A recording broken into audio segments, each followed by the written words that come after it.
একটা সময় প্রচুর বাংলা সিনেমা দেখতাম। কি দেখতাম জানেন?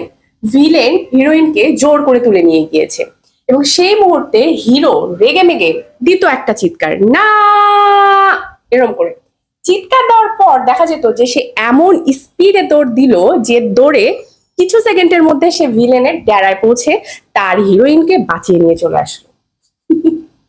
কথাটা অদ্ভুত না? বা ছবির মুহূর্তটা অদ্ভুত না আজকালকার জীবন হিসেবে? অদ্ভুত হলেও এই যে না বলার যে চেষ্টাটা, না বলে এই হিরোর এত স্পিড বেড়ে গেল, কথাটা কিন্তু সত্যি। আমাদের ব্রেনকে প্রতিদিন খালি করার একটা ব্যাপার কিন্তু অবশ্যই থাকে এবং প্রতিদিন আমাদের এমন অনেক কাজ করতে হয় যেখানে আমরা আসলে না চাইতেও হ্যাঁ বলি।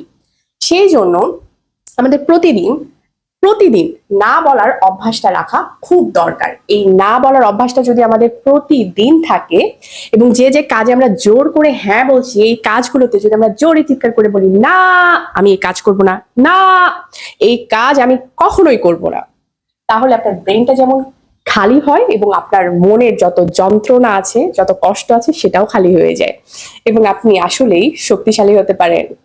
আধ্যাত্মিক আধ্যাত্মিক ব্যাপারে আপনার নলেজ বাড়বে।